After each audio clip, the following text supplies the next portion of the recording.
सुप्रभात मंडळी. आपण वाचत आहोत वीणा गवाणकर लिखित एक होता कारभार हे पुस्तक. मागच्या भागात आपण वाचलं 1908च्या जुलै महिन्यामध्ये प्राध्यापक कारभार मिसोरीच्या दौऱ्यावरती जाऊन आले. तेव्हा डायमंड ग्रोव्हला त्यांनी भेट दिली आणि मोझेस बाबाची आणि त्यांची ती अखेरची भेट ठरली. तर पुढे वाचूया. 1916 साली लंडनच्या रॉयल सोसायटी ऑफ आर्ट्स या संस्थेनं प्राध्यापक कारभारना आपलं सभासदत्व बहाल केलं. सर हेनरी जॉन्स्टन या सुप्रसिद्ध ब्रिटिश कादंबरीकाराने आपल्या आत्मचरित्रात आणि the Negro in the new world या पुस्तकात प्राध्यापक कारभारविषयी गौरवपूर्ण शब्दात माहिती दिली आहे. त्यामुळे ते ब्रिटिश जनतेला ज्ञात झाले असावेत आणि वरील सभासदत्व दिलं गेलं असावं असं वाटतं. 1921 साली त्यांना congressional ways and means committee पुढे युनायटेड पीनट ग्रोअर्स असोसिएशन तर्फे शेंगदाण्यांवर जकात कर बसवण्याचा ठराव मांडण्यासाठी जावं लागलं. शेंगदाणा पिकवणाऱ्या शेतकऱ्यांनी 1919मध्ये युनायटेड पीनट ग्रोअर्स असोसिएशन ही संस्था स्थापन केली. चीन, जपान इत्यादी पूर्वेकडील देशातून येणारा शेंगदाणा तेथील स्वस्त मजुरीमुळे अमेरिकन शेंगदाण्याच्या मानाने स्वस्त पडे. त्याखेरीज त्याच्यावर आयात करही माफक होता. त्याचा परिणाम अमेरिकेतील शेंगदाणा पडून राहण्यावर झाला. त्याला बाजारपेठ मिळेना. या समस्येला तोंड देण्यासाठी शेंगदाण्याचं औद्योगिकदृष्ट्या महत्त्व सरकारला पटवून देणं भाग होतं. त्यासाठी उभ्या अमेरिकेत प्राध्यापक कारभारखेरीज अधिक योग्यतेचा दुसरा कोण असणार. तरीही एक जॉर्जियन गोरा शेतकरी म्हणालाच, आपण व्यापार कसा करावा हे जर आता एखाद्या निगरकडून शिकणार असू तर आपण साफ बुडालो असं म्हणायला हरकत नाही. 1920 साली यासंबंधीची बैठक मॉन्टगोमेरी येथे होणार होती. म्हणून वरील संघटनेने प्राध्यापक कारभारना पाचारण केलं होतं. आपल्या लाडक्या शेंगदाण्याची जाहिरात करण्याची संधी प्राध्यापक कारभार सोडते तरच नवल. शेंगदाण्यापासून बनविलेल्या निरनिराळ्या उत्पादनांचे नमुने 2 भल्या मोठ्या खोक्यात भरून प्राध्यापक कारभार 13 सप्टेंबर 1920 रोजी मॉन्टगोमेरीच्या सिटी हॉलमध्ये भर दुपारी पोहोचले.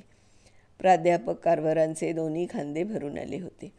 दोन्ही हातात 2 अवजोड खोकी नमुन्याच्या बाटल्यांनी आणि पदार्थांनी खचून भरलेली. अंगावरचा कोट पाठीवर घामाने थपथपलेला. टळटळीत दुपार.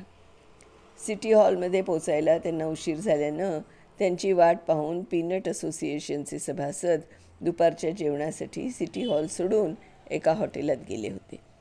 डॉक्टर कारभार भर उन्हात तडक त्या हॉटेलच्या दाराशी पोचले. दरवानानं त्यांना अडवले. काळ्यांना या हॉटेलात मज्जाव आहे. प्राध्यापक कारभारनी आपल्या हातातली खोकी खाली ठेवली. घामाने थपथपलेले आणि थकव्याने भुकेने थरथरणारे 60 उलटलेले प्राध्यापक कारभार कसे बसे उभे राहिले. या दरवानाशी काय उज्जत घालणार. ते म्हणाले, माझं नाव कारभार. मला युनायटेड पीनट असोसिएशनच्या बैठकीसाठी बोलावण्यात आलं आहे. त्या लोकांना मी इथे असल्याचं कळवाल तर बरं. दरवानाने आत निरोप धाडला. मग त्यांना मागच्या दारानं आत घेण्यात आलं. एका मोठ्या दालनाच्या बाहेर उभे करून सांगण्यात आलं, शेंगदाणेवाले शेतकरी आत्ताच जेवायला बसले, तुम्हाला थोडा वेळ थांबायला लागेल. काही वर्षानंतर त्या प्रसंगाची आठवण सांगताना प्राध्यापक कारभार म्हणाले, या उपेक्षेला अवमानाला उत्तर म्हणून सामान उचलून चालू लागणं मला कठीण नव्हतं. मीही माणूस आहे. माणसाच्या मानापमानाच्या भावना मलाही आहेत. तेथून तडक निघावं अशी प्रबळ उर्मी क्षणभर माझा ताबा घेऊन गेली. पण मग मी विचार केला, माझ्या वैयक्तिक भावनेच्या कौतुकासाठी किंवा उद्योगपती व्यापारी यांच्या संपत्तीची वृद्धी करण्यासाठी मी इथं आलेलो नाही. मी आलो आहे त्या गरीब शेतकऱ्यांसाठी, ज्यांनी माझ्या शब्दावर विसंबून भुईमुग पेरला त्यांच्यासाठी. या संघटनेच्या ठरावाचा फायदा त्या गरीब शेतकऱ्यांना मिळणार होता म्हणून. तर या बैठकीपुढे हजर व्हायला त्यांना दुपारचे 2 वाजले.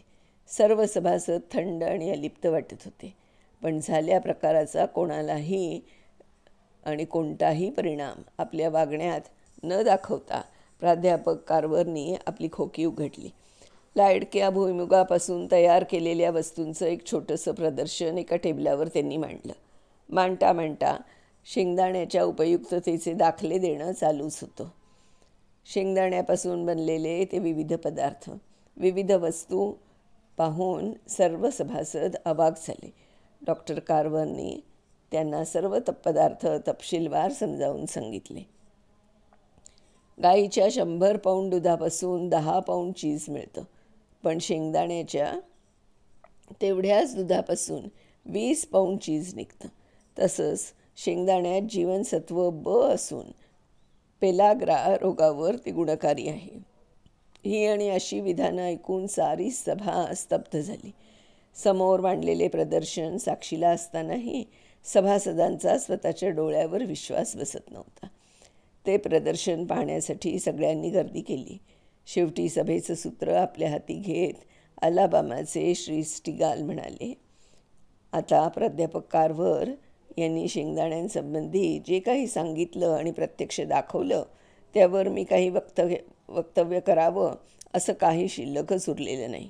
मीच काय, पण त्यांचं आताचं भाषण ऐकलेला कोणीही सभासद त्यांच्यासमोर उभा राहून असा दावा करू शकत नाही की देशात अशी एक औद्योगिक यंत्रणा आहे की जिच्याद्वारे मानवी आयुष्याच्या गरजा पुरवल्या जातात. येत्या अमेरिकन काँग्रेसमध्ये याविषयीचा ठराव मी मांडणार आहे आणि त्यावेळी या ठरावाला पुष्टी देणारी खुलासेवार माहिती देण्यासाठी प्राध्यापक कार्व्हर त्यावेळी माझ्याबरोबर असतील ही खात्री बाळगा. श्री स्टिगाल यांच्या भाषणाचं स्वागत टाळ्यांच्या गजरात झालं. भुईमुगाच्या आयातीवर जादा जकात कर लादला गेला पाहिजे यावर एकमत झालं. याच संघटनेतर्फे वेज अँड मीन्स कमिटी पुढे उभं राहण्यासाठी त्यांना तारांवर तारा पाठवून बोलावण्यात आलं. 20 जानेवारी 1921 रोजी त्यांना वॉशिंग्टन येथे हजर व्हायचं होतं. टस्कगी निग्रो शाळेमध्ये या तारांनी वातावरण कसं भारून टाकलं.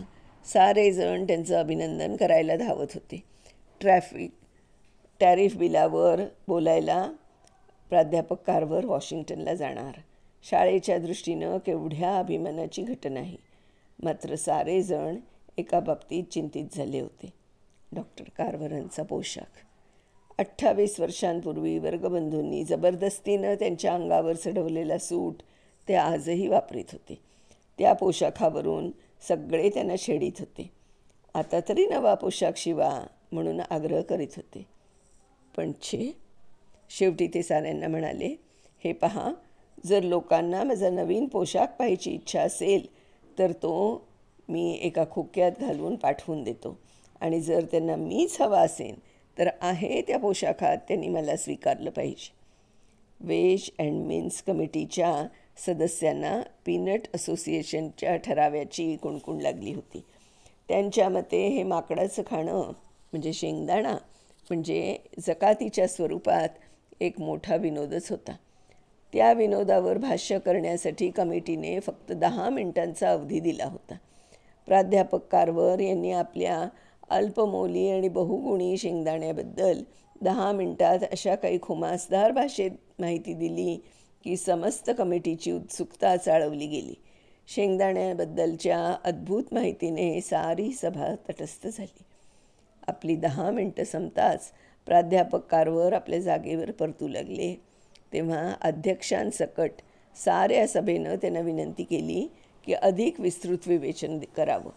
प्राध्यापक कार्व्हरांनी सभा जिंकली होती. विनोदाचा विषय ठरवला गेलेल्या उपेक्षित शेंगदाण्याविषयी उत्सुकता निर्माण झाली होती. आपल्यासोबत आणलेल्या भल्या मोठ्या पेटाऱ्यातून छोट्या छोट्या बाटल्या, डबे, काचनळ्या इत्यादी खजिना काढून त्यांनी त्याचं एक प्रदर्शन टेबलावर भरवलं. शेंगदाण्यापासून बनवू शकलेल्या असंख्य पदार्थांचे प्रदर्शनातील पदार्थांची माहिती देताना शेंगदाण्याचे वैद्यकीयदृष्ट्या आणि औद्योगिकदृष्ट्या महत्त्व विशद करण्यास ते विसरले नाहीत. आपण बराच वेळ आपल्या लाडक्या शेंगदाण्याविषयी बोलत आहोत हे ध्यानी येताच प्राध्यापक कार्व्हरनी आपलं भाषण आवर्त घेतलं. अध्यक्षांच्या हे लक्षात येताच त्यांनी कारभारना विनंती केली, तुमच्यावर वेळेचं बंधन नाही, जास्तीत जास्त माहिती द्याल तर या कमिटीवर उपकार होतील. या संधीचा पुरेपूर फायदा प्राध्यापक कारभारनी घेतला. आपल्या विनोदी आणि मिस्किल शैलीत त्यांनी शेंगदाण्यांपासून 300 पदार्थ कसे बनवता येतात ते साध्यंत सांगितलं. शेंगदाण्यापासून बनवता येणारा शाकाहारी, मांसाहारी, कालवं इत्यादी पदार्थ मांसाहारी पदार्थांची उणीव भासू देत नाहीत. शेंगदाण्याच्या सालापासून वेगवेगळे 30 टिकाऊ रंग बनवता येतात. सारांश, शेंगदाण्याचा कोणताच घटक फुकट न जाता त्यापासून काही ना काही उपयुक्त पदार्थ बनू शकतात याची त्यांनी ग्वाही दिली. हे सारे पदार्थ तुम्ही स्वतः तयार केलेत का? कुठे? होय, हे सारे पदार्थ मी आपल्या प्रयोगशाळेत तयार केलेले आहेत. अलाबामातील टस्कगी निग्रो शाळेमध्ये मी शिक्षक आहे. आमचे रताळ्यावरही संशोधन चालू आहे. त्यापासून आतापर्यंत 100 निरनिराळ्या गोष्टी तयार करण्यात आम्हाला यश मिळालं आहे. काय म्हणता? सारी सभा आश्चर्यानं उद्गारली. हो तर, रताळ्यापासूनही शाई, सौंदर्य प्रसाधने, रंग इत्यादी 107 उत्पादनं तयार करता येतात. ते असोसिएशन सध्या आपण शेंगदाण्यापुरते बोलू आहे. अहो, या शेंगदाण्यात नाही काय, हा शक्तिदायक, सत्वयुक्त, आरोग्यवर्धक असा त्रयोगुणसंपन्न औद्योगिकदृष्ट्या अतिउपयुक्त आहे. एका श्रोत्यानं त्यांना विचारलं, तुम्हाला हे सारं सुचलं तरी कसं? कसं म्हणजे? बायबलमधून. जेनेसिसच्या पहिल्याच भागात म्हटलेलंच आहे, भूतलावर उगवणारी प्रत्येक वनस्पती, प्रत्येक बी, प्रत्येक फळ तुमच्या अन्नाची गरज भागवेल. मांसाहारासारखा तुम्ही तिचा उपयोग करू शकाल. यातूनच मी प्रेरणा घेतली. विधाता निरर्थक कधी काही बोलेल का? खरोखर प्राध्यापक कारवर, तुम्ही या कमिटीवर अनंत उपकार केले आहेत. साऱ्यांच्या वतीनं मी तुमचे आभार मानतो. अध्यक्षांच्या या आभार प्रदर्शनावर सारे सभासद एक साथ उभे राहिले. टाळ्यांच्या गजराने अध्यक्षांच्या मताशी सहमत आहोत असं दर्शवलं. सभागृह सोडून प्राध्यापक कारवर निघाले होते तेव्हा केंटुकीचे काँग्रेसमन बर्कले यांनी त्यांना विनंती केली की शेंगदाण्यांविषयी लेखी निवेदन द्यावं. प्राध्यापक कारवरांनी त्यांची विनंती मान्य करून आपल्या परतीच्या प्रवासात त्या सभेपुढे दिलेली माहिती लिहून काढली. समारोप केला होता. माझ्याकडे विक्रीसाठी काही नाही. मी कसलंच उत्पादन करीत नाही. घातकी व्यापारी स्पर्धांवर आपण योग्य तो निर्बंध घालण्याची दक्षता घ्यावी ही विनंती, कारण व्यापार हा माझा प्रांत नव्हे. एका निग्रोच्या संशोधनामुळे एक नवं पर्व सुरू झालं होतं. त्याच्याच कर्तृत्वाने शेंगदाण्याला टेरिफ बिलात HR 2435 या क्रमांकाखाली समाविष्ट करण्यात आलं. या विजयापेक्षाही अधिक आनंद प्राध्यापक कारवरना कशाचा झाला असेल तर ते गोंधळातून सुटून आपल्या प्रयोगशाळेत वावरायला आपण मोकळे झालो याचंच. ते याच खुशीत टस्कगीला परतले. लाडक्या भुईमुगाच्या संशोधनावर काही मर्यादाच राहिल्या नव्हत्या आता. त्यांनी शेंगदाण्यापासून बनविलेल्या पिठाची गुणवत्ता गव्हाच्या पिठापेक्षा प्रथिनांबाबत 4 तर स्निग्धांशांच्या बाबत 8 अधिक होती. खेरीज त्यात शर्करा कमी असल्यानं ते पीठ मधुमेही लोकांनाही चालणारं होतं. प्राध्यापक कारवरांचे अखंड संशोधन, अथक परिश्रम, त्यांचे अपार बुद्धिवैभव यांची पताका साऱ्या देशभर कोणी फडकवली असेल तर त्या जकात कराच्या विजयाने. देशातील प्रत्येक शिक्षण संस्थातून, कॉलेजातून त्यांना व्याख्यानासाठी आमंत्रणं येऊ लागली. आता अशाच पुढच्या काही व्याख्यानांमध्ये त्यांनी काय काय सांगितलं, कसं केलं ते आपण पुढच्या भागामध्ये बघूया मित्रांनो. तोपर्यंत बाय बाय.